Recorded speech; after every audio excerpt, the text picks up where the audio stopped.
Hello छात्रों, मेरे प्यारे छात्रों, आज हम लोग गणित की पाठशाला का शुभारंभ करेंगे। आप सभी का स्वागत है अपने YouTube channel smile point coaching में। तो हम लोग जो है अपनी सीरीज स्टार्ट कर चुके हैं हाई स्कूल बोर्ड एग्ज़ाम की तैयारी की। किसकी? हाई स्कूल बोर्ड एग्ज़ाम की तैयारी की, जिसमें हम पढ़ रहे हैं साइंस, मैथ और फिर पढ़ेंगे इंग्लिश के कुछ टॉपिक्स जो इम्पोर्टेंट हैं। साइंस मैथ तो प्रॉपरली पढ़ाई जाएगी, ठीक। साइंस मैथ जो है प्रॉपरली पढ़ाई जाएगी। तो साइंस की पाठशाला का तो शुभारंभ हो चुका है, उसमें एक लेसन हम समाप्त कर चुके हैं। अब जो है हम स्टार्ट कर रहे हैं अपनी गणित की पाठशाला, इसका शुभारंभ कर रहे हैं। आज से हम लोग मैथ गणित पढ़ेंगे। इसमें जो है धीरे धीरे पढ़कर 2-3 बार जो है प्रैक्टिस करने के बाद आप लोगों को परीक्षा में बैठने के लिए प्रेरित करेंगे। तो चलिए शुरू करते हैं। हाँ, एक चीज़, हमारे चैनल को सब्सक्राइब कीजिए, हमारी आप लोगों से यही प्रार्थना है, और बेल आइकन का बटन दबाइए। वीडियो अच्छा लगे तो जो है कमेंट बॉक्स में ज़रूर बताइए और जो है लाइक कीजिए। तो पहला लेसन है पाठ 1। पहला लेसन क्या है? वास्तविक संख्याएं। क्या है? वास्तविक संख्याएं। हम बहुत जल्द आप लोगों को इंटर लेवल पढ़ाने वाले हैं।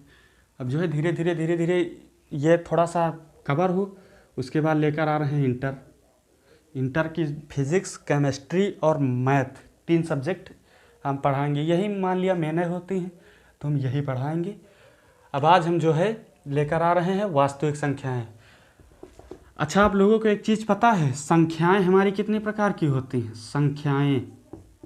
संख्याएं कितनी प्रकार की होती हैं? ना पता हो तो आज हम बता दें। संख्याएं 2 प्रकार की होती हैं, वास्तविक संख्याएं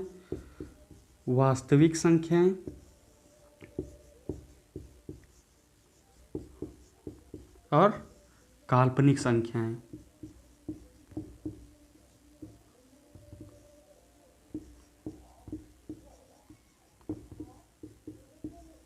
वास्तविक संख्याएं और काल्पनिक संख्याएं। वास्तविक संख्याएं क्या होती हैं?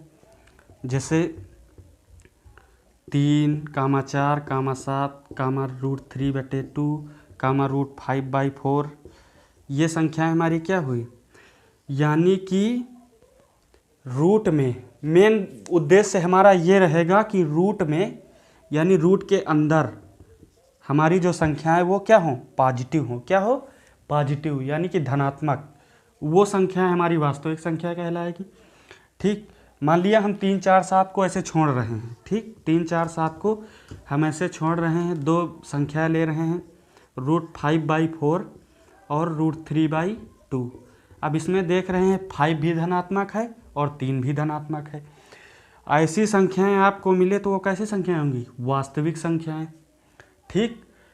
और काल्पनिक संख्याएं क्या कहलाती हैं? ये तो मान लिया आप फर्स्ट ईयर में पढ़ोगे, लेकिन यहाँ हम कुछ थोड़ा सा बता रहे हैं, हिंट दे रहे हैं। जैसे रूट में 7/4, -3/8। अब देखो, रूट में 7 काहे का आ गया? ऋणात्मक हो गया, ऋणात्मक आया। और 3 काहे का है? ऋणात्मक। मेरे कहने का मतलब ये है कि रूट में अगर आपको संख्याएं कैसी दिखे? ऋणात्मक, तो वो संख्याएं हम काल्पनिक कहते हैं, और जो संख्याएं धनात्मक दिखे वो संख्याएं जो है वास्तविक कहते हैं, ठीक। अब वास्तविक संख्याएं क्या होती हैं आज हम यही पढ़ेंगे। काल्पनिक तो आप लोगों को फर्स्ट ईयर में पढ़ाना है, आज यहाँ पर काल्पनिक फर्स्ट ईयर में पढ़ना है। वास्तविक यहाँ पर देखते हैं क्या होता है, क्या होती हैं वास्तविक संख्याएं। तो चलिए शुरू करते हैं वास्तविक संख्याएं। देखो, वास्तविक संख्याएं हमेशा 2 प्रकार की होती हैं, परिमेय और अपरिमेय। जो पूर्णांक, पूर्ण और प्राकृतिक, ये सब इन्हीं दोनों में आती, परिमेय और अपरिमेय में संख्याएं। यानी हमारे कहने का मतलब ये है कि सभी परिमेय और अपरिमेय संख्याओं को क्या कहते हैं? वास्तविक संख्याएं। सभी परिमेय संख्याएं और अपरिमेय संख्याएं क्या कहलाती हैं? वास्तविक संख्याएं कहलाती हैं। ठीक, अब परिमेय संख्या क्या होती हैं और अपरिमेय संख्या क्या होती है ये जान लेते हैं। जैसे हमको दे दिया जाए रूट में 9, ठीक, तो इसका वर्गमूल हम निकाल सकते हैं, कितना आएगा 3। जैसे हमको रूट में दे दिया जाए 4, कितना होगा इसका रूट 2। जैसे हमको रूट में दे दिया जाए 49, तो इसका रूट कितना होगा 7, ठीक। अब जो है जैसे कि हमको इसमें दे दिया जाए रूट 5, यानी कि इसका हम वर्गमूल नहीं निकाल सकते हैं, पॉइंट में जाएगा तो उससे कोई मतलब नहीं। पूर्ण संख्या यानी हम पूर्ण तरह से इसका वर्गमूल नहीं निकाल सकते। जैसे हमको दे दिया जाए 7, निकाल सकते, बिल्कुल नहीं निकाल सकते। रूट में 12 नहीं निकाल सकते। तो हमारे कहने का मतलब ये है कि परिमेय संख्या, हाँ, परिमेय अपरिमेय दोनों कैसी हो सकती है, P/Q के रूप में दोनों हो सकती हैं। दोनों संख्याओं को हम P/Q के रूप में लिख सकते हैं। अब इसको हम इसके बटे में हम कुछ लगा दें तो कोई दिक्कत नहीं है। हमारे कहने का मतलब ये है कि जिन संख्याओं का वर्गमूल ज्ञात किया जा सके वो संख्याएं परिमेय संख्याएं कहलाती हैं, तथा जिन संख्याओं का वर्गमूल नहीं ज्ञात किया जा सकता है ऐसी संख्याओं को हम अपरिमेय संख्याएं कहते हैं। जिन संख्याओं का हम वर्गमूल ज्ञात कर लें वो संख्याएं हमारी परिमेय संख्याएं कहलाती हैं, तथा जिन संख्याओं को हम का वर्गमूल ना ज्ञात कर सके ऐसी संख्याओं को हम क्या कहते हैं, अपरिमेय संख्या। अच्छा, हमारा यहाँ तक तो वास्तविक संख्या कंप्लीट हुई। आगे हम जो इससे कुछ रिलेटेड टॉपिक्स और जो है क्वेश्चंस पढ़ेंगे। इसमें हमारा होता है कि एक टॉपिक है इसका जो है इसका वास्तविक संख्या का यूक्लिड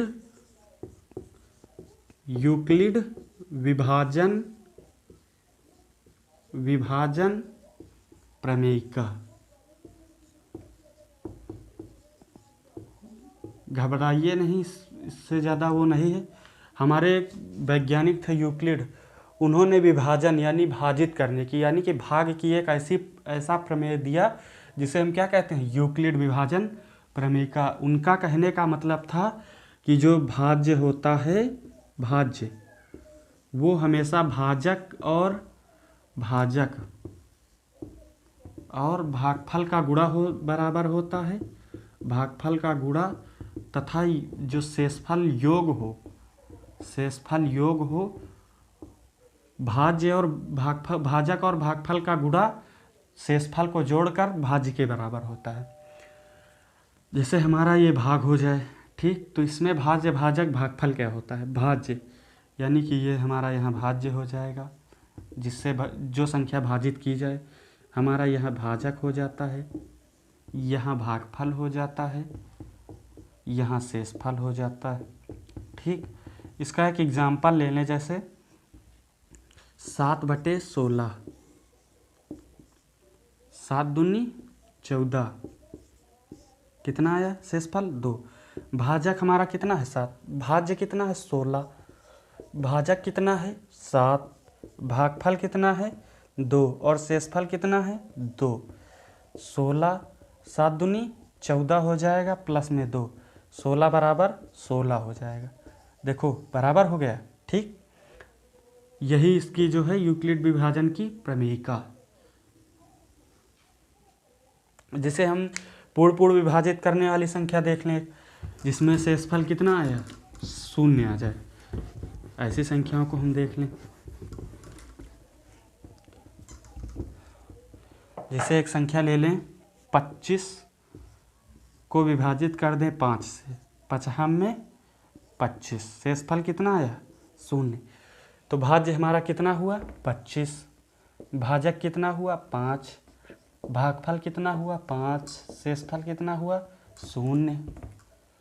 55 में 25 में 0 जोड़ेंगे 25 हो जाएगा। देखो बराबर हो गया।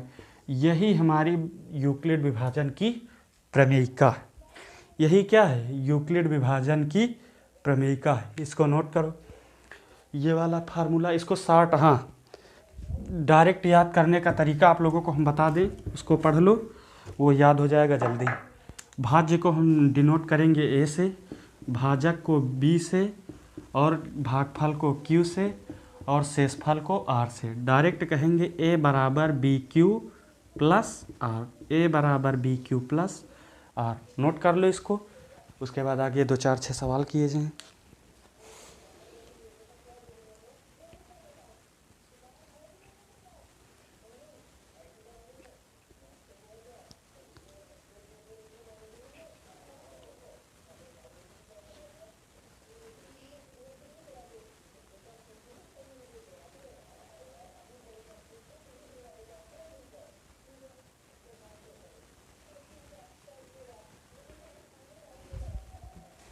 हो गया?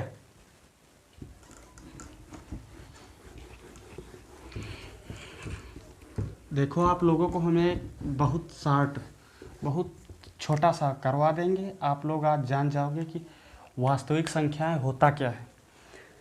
इसका एक एग्जाम्पल ले लें, जैसे देखो ये वाला है, ये वाला कि दर्शाइए कि प्रत्येक धनात्मक सम पूर्णांक 2q के रूप का होता है तथा विषम पूर्णांक 2q + 1 के रूप का होता है।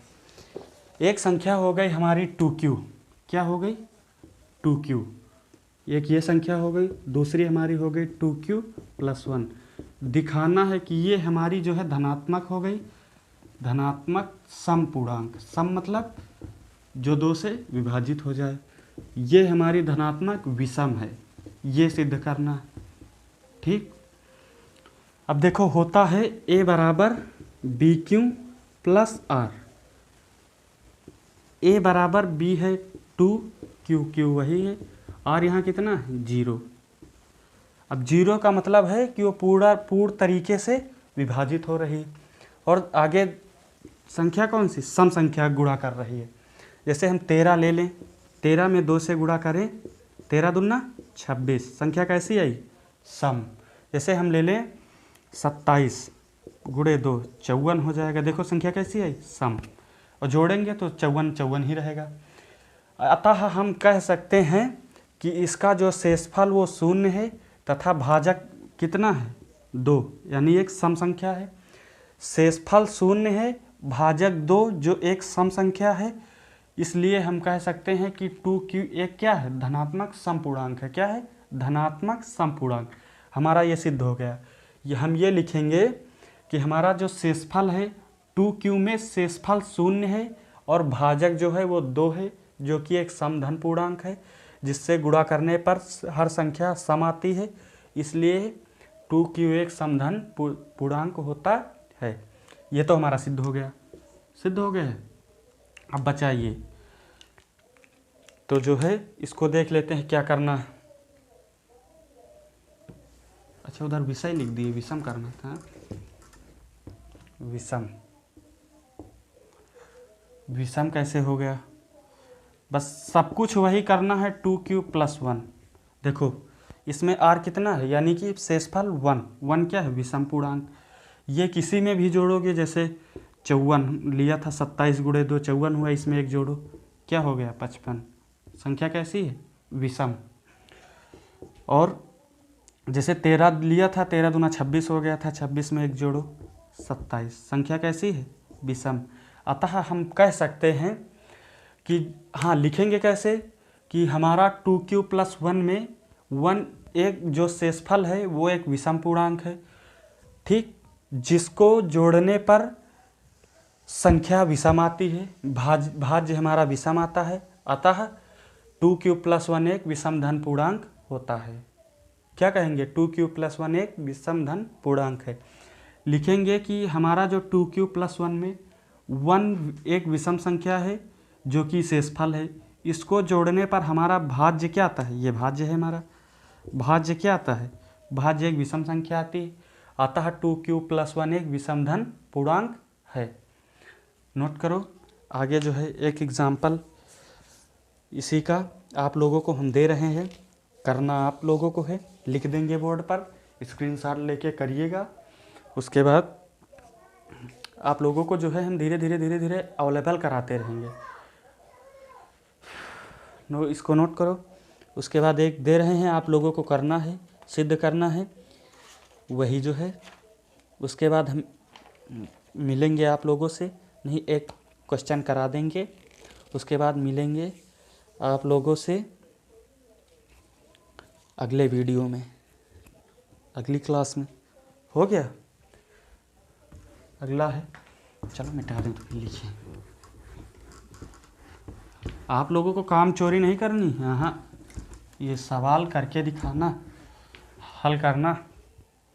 सवाल हमारा ये 2 नंबर देखो,